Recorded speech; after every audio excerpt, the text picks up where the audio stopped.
May mga pagkakataon talagang hindi tayo tinatakot ng dilim, kung hindi ng mga bagay na paulit-ulit na bumabalik kahit akala natin tapos na. Magandang gabi mga kahalo, kay Miss Ena at sa lahat ng nakikinig. Isa akong tagapakinig mula sa Tarlac at naisip kong ibahagi ang karanasang ito dahil hanggang ngayon ay sariwa pa rin sa isip ko. Hindi tunay ang mga pangalan at katauhan sa kwentong ito. Tawagin niyo na lang akong Kaloy at sisimulan ko na ang aking istorya. Taong 1996, eksaktong alas 12 ng hating gabi nang magising ako dahil sa tatlong malalakas na katok sa pintuan ng bahay namin. Malaki ang bahay pero ako lang ang nakatira roon. Ilang taon nang nasa Amerika ang mga magulang ko dahil doon ang trabaho nila. Solo lang akong anak kaya pinili kong manatili sa Tarlac para sa trabaho ko. At alagaan na rin ang bahay na nabili nila bago pa sila nakapag-ibang bansa. Tahimik ang buong subdivision pagsapit ng hating gabi. Halos magkakalayo ang bawat bahay kaya kahit may sumigaw sa labas ay hindi agad maririnig ng mga kapitbahay. Dahil doon ay nagtaka ako kung sino ang kumakatok ng ganoong oras. Bumangon ako at sumilip sa bintanang katabi ng pintuan. Madilim ang labas. Tanging ilaw lang ng poste nagbibigay ng kaunting liwanag sa bakuran. Wala akong nakitang tao. Kaya binuksan ko pa rin ang pinto. Walang tao. Lumabas pa ako ng veranda at sinilip ang gate. Wala ring tao roon. Tahimik ang kalsada.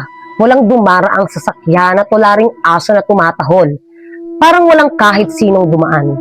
Inisip ko na baka may batang nang titrip lang o baka maling bahay ang pinatok. Pumasok ulit ako at isinara ang pinto. Ilang minuto lang ang lumipas ay mas malakas na ang sumunod na katok. Parang mabigat na kamaong paulit-ulit na tumatama sa kahoy ng pinto. Nanlamig agad ang pakiramdam ko at hindi na ako dumiretso sa pinto. Sa halip ay lumapit muna ako sa monitor ng CCTV na nakakabit sa sala. Ilang buwan pa lang noon mula nang magpakabit ako ng mga kamera sa harap at likod ng bahay dahil madalas akong mag-isa. Kitang-kita sa monitor ang mismong harap ng pintuan. Tahimik ang bakuran, hindi gumagalaw ang mga halaman, sarado ang gate at higit sa lahat, walang tao. Pero habang nakatitig ako sa monitor, kasabay ng bawat katok ay bahagyang nanginginig ang pinto, kaya malinaw na may kumakatok. Pero walang kahit anong tao ang nahuhuli ng CCTV. Unti-unting bumilis ang tibok ng puso ko. Hindi ko maalis ang tingin ko sa screen. Hanggang sa may napansin akong kakaiba. Sa refleksyon ng CCTV, may isang babae na biglang lumitaw sa likod ko. Mahaba ang buhok niya. Nakatungo ang ulo at hindi makita ang mukha. Hindi ko alam kung saan siya nanggaling dahil ilang segundo lang ang nakalipas ay wala naman siya roon. Dahan-dahan siyang lumalapit na parang hindi naglalakad at parang dumudulas lang siya sa sahig. Sa sobrang gulat ay mabilis akong lumingon sa likuran ko. Wala akong nakita at bakante ang buong sala. Walang tao at walang babae. Nang ibinalik ko ang tingin ko sa monitor ay nawala na rin siya. Pero kasabay noon ay muli kong narinig ang tatlong katok. Mas mabagal, mas mabigat. At sa gabing iyon, unang beses kong naramdaman na may isang nilalang na gustong pumasok sa bahay kahit wala namang kahit sino sa labas. Isa akong call center agent na nagtatrabaho sa gabi pero work from home. Mag-isa lang akong nakatira sa bahay namin since solo lang akong anak. Kaya sanay na akong mag-isa sa tahimik na bahay. Kumain mag-isa at matulog ng walang ibang kasama. Pero may isang bagay na hindi ko kailanman nakalimutan. Ang girlfriend kong si Mia. Isang taon na ang nakalipas mula nang mawala siya. Hindi kami nag-away, hindi rin kami naghiwalay. Sa katunayan ay maaayos pa ang lahat sa amin bago nangyari yon. Isang gabi, nag-update pa siya na uuwi na siya galing sa kaibigan niya. Nag-chat pa siya sa akin na malapit na siyang makarating sa bahay nila. Pero hindi na siya nakauwi. Kinabukasan, hinanap siya ng pamilya niya. Nag-report kami agad sa pulis. Naganap kami sa mga ospital, presinto, terminal at kung saan-saan pa. Ilang linggo rin umikot ang mukha niya sa mga poster at balita sa lugar namin, pero walang nangyari. Parang bigla na lang siyang naglaho. Ayon sa pulis, wala silang nakitang ebidensyang nagpapatunay na patay na siya. Wala ring bangkay, wala ring saksi, ni wala ring nahuling sospek. Hanggang sa unti-unti nang tumahimik ang investigasyon. Nawala ng lead ng kaso. At hanggang sa mga panahong yon ay missing person pa rin ang nakalagay sa records niya. Lahat halos ng kakilala namin ay unti-unti nang tinanggap na baka hindi na siya babalik. Pero ako, hindi. Hindi ko matanggap. Araw-araw pa rin ako nagme-message sa lumang messenger account niya. Kahit simpleng good morning, kahit ingat ka, at miss na kita. At alam kong walang sasagot, pero umaasa pa rin ako na baka isang araw mabasa niya ang lahat ng message ko. May mga gabi pa nga na nakaupo lang ako sa sala habang hawak ang litrato naming dalawa. Minsan kinakausap ko pa iyon na parang kaharap ko talaga siya. Umaasa akong baka buhay pa siya, na baka may dahilan lang kung bakit hindi siya makauwi. Ilang buwan matapos mawala si Mia, ay doon nagsimula ang kakaibang nangyayari sa bahay. Tuwing sasapit ang alas 12 ng hating gabi, lagi na lang may kumakatok. 3 beses at pare-pareho ang pagitan. Pero kapag binubuksan ko ang pinto ay wala namang tao. Sinubukan kong huwag pansinin. Sinubukan kong maghintay bago buksan. At sinubukan kong ilawan ang buong bakuran. Pero pareho pa rin ang nangyayari. Walang kahit sino sa labas. Paulit-ulit yung nangyayari sa loob ng maraming gabi. Hanggang sa may isang bagay akong napansin. Sa tuwing maririnig ko ang 3 katok, kasabay noon ang pag-ilaw ng cellphone ko. Noong una, inisip kong normal lang na may notification. Pero nang silipin ko ang screen, ay parang tumigil ang mundo ko. May lumalabas na notification. Mia is active now. Nalamig ang mga kamay ko nang nakita ko iyon. Dahil ang account na iyon ay 1 taon nang walang gumagamit. Wala nang login, wala nang post, at wala nang kahit anong activity. Sa bawat notification ay agad kong binubuksan ng messenger. Umaasa akong may chat o kaya ay online talaga siya. Pero sa mismong pagbukas ko ng app, offline na ulit ang account ni Mia. Parang ilang segundo lang siyang naging active. At nang mawala ang notification, kasunod naman noon ang 3 pamilyar na katok sa pintuan, na parang may isang taong paulit-ulit nagpapaalala sa akin na hindi pa talaga tapos ang kwento ni Mia. Sa paglipas ng mga araw ay sinubukan ko ng huwag pansinin ng mga katok tuwing alas 12. Hindi na ako agad bumabangon at hindi na rin ako agad tumitingin sa CCTV. Inisip ko na baka dahil lang iyon sa sobrang pagod ko sa trabaho at sa hindi ko pa rin pagtanggap sa pagkawala ni Mia. Pero imbis na tumigil ay mas lalo pang lumala ang lahat. Isang umaga, pagkagising ko ay napansin kong may mga basang bakas ng paa sa sahig ng sala. Nagsisimula ang mga iyon sa mismong pintuan ng bahay na parang may taong pumasok habang tulog ako.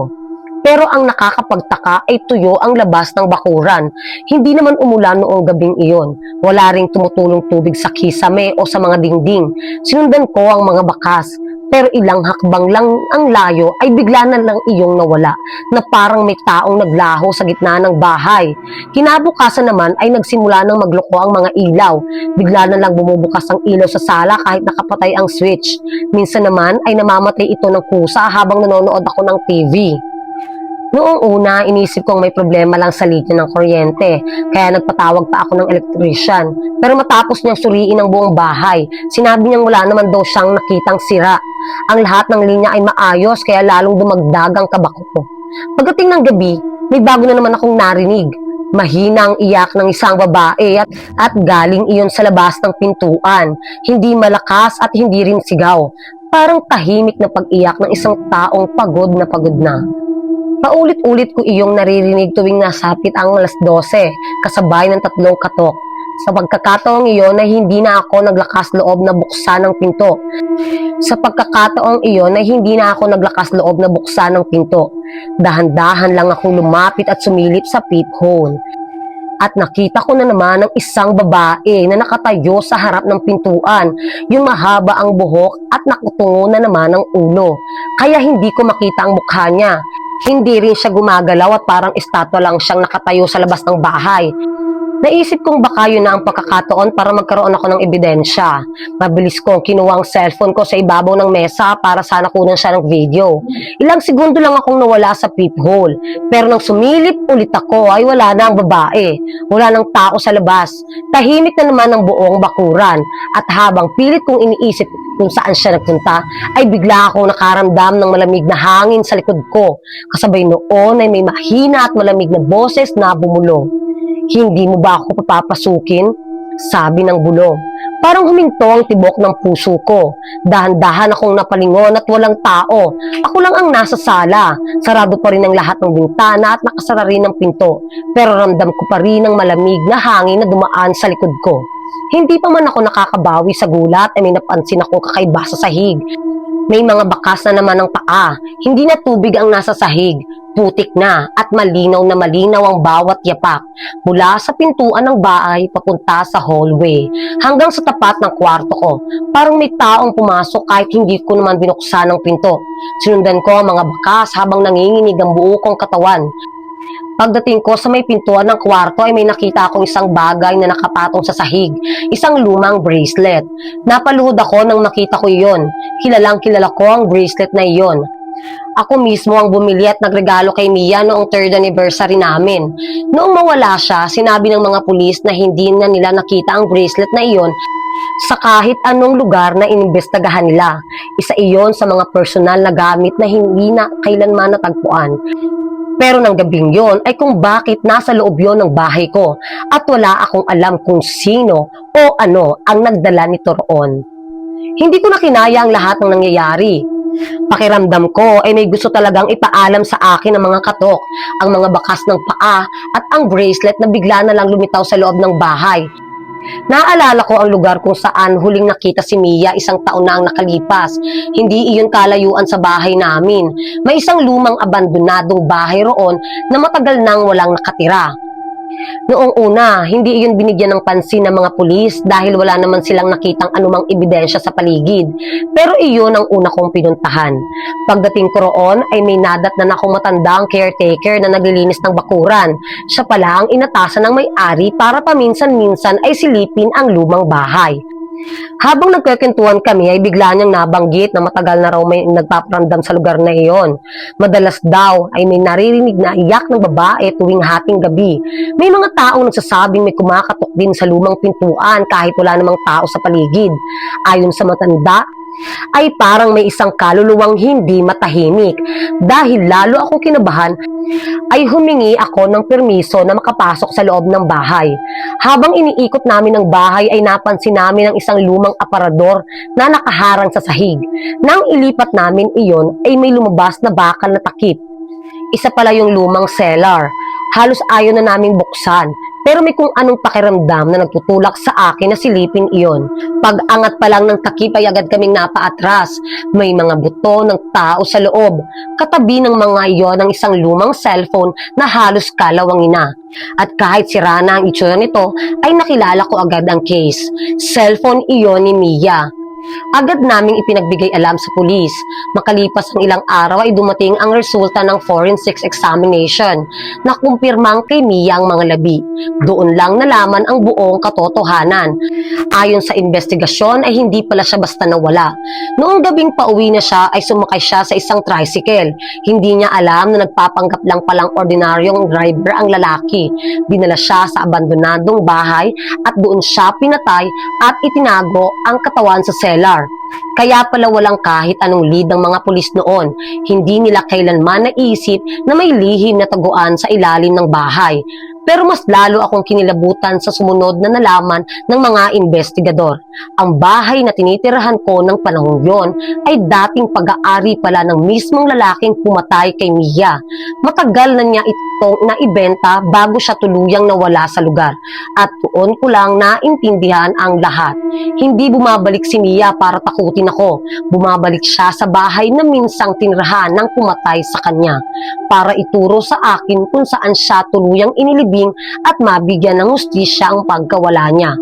Nailibing ng maayos si Mia matapos ang halos 1 taong pagkawala niya. Nahuli rin ang lalaking pumatay sa kanya nang tumutugma ang DNA at iba pang ebidensyang nakuha sa abandonadong bahay. Akala ko doon na matatapos ang lahat. Ipinagbili ko ang bahay namin at lumipat sa isang maliit na bahay sa kabilang bayan. Gusto kong magsimula ulit at iwan na ang lahat ng alaalang dala ng nakaraan. Unti-unti akong bumabangon at unti-unti ring bumabalik ang tahimik kong buhay. Pero isang gabi, eksaktong 12:00 na naman ay parang huminto ulit ang tibok ng puso ko dahil meron ulit kumakatok. Hindi ako agad lumapit sa pinto. Nanatili lang akong nakaupo habang nakatitig sa cellphone ko. Ilang segundo ang lumipas ay bigla itong tumunog. Hindi messenger ang notification, kundi voice recorder. May isang audio file na hindi maalalang ginawa ko noon. Nang pinakinggan ko iyon ay halos nabitawan ko ang cellphone kasi boses ko mismo ang nagsasalita. Mia, hintayin mo ako. Kahit saan ka mapunta ay susunod ako. Yun ang sabi ko sa audio file. Kasabay ng pagpatak ng luha ko ay may isang alaalang biglang bumalik. Alaalang matagal ko palang ibinaon sa isip ko. Nang gabing nawala si Mia ay sinundan ko pala siya dahil hindi ako mapakali. Nakita ko siyang pilit na isinasakay ng isang lalaki sa loob ng lumang bahay. Narinig ko pa ang paghingi niya ng tulong. Pero bago ako makalapit ay hinarang ako ng lalaki at tinutukan ng kutsilyo. Sa sobrang takot ay tumakbo ako. Iniwan ko si Mia. Hindi ko na iyon sinabi kahit kanino. Maging sa sarili ko ay parang binura ng isip ko ang gabing iyon dahil hindi ko matanggap ang ginawa ko. Doon ko lang naunawaan ng lahat. Ang mga katok tuwing alas 12 ay hindi lang pala para ituro kung saan naroon si Mia. Paalala rin iyon sa gabing pinili kong iligtas ang sarili kaysa ang babaeng pinakamamahal ko. Dahan-dahan akong lumapit sa pintuan at binuksan ito. Wala na namang tao. Pero sa sahig ay may isang basang bakas ng paa at katabi nito ang lumang bracelet ni Mia. Mula noon ay wala na muling kumakatok pagsapit ng alas 12. Pero gabi-gabi, bago ako matulog, pakiramdam ko ay may tahimik na nakaupo sa tapat ng pintuan ng bahay. Hindi na para manakot, kundi parang naghihintay hanggang sa dumating ang araw na muli kaming magkita.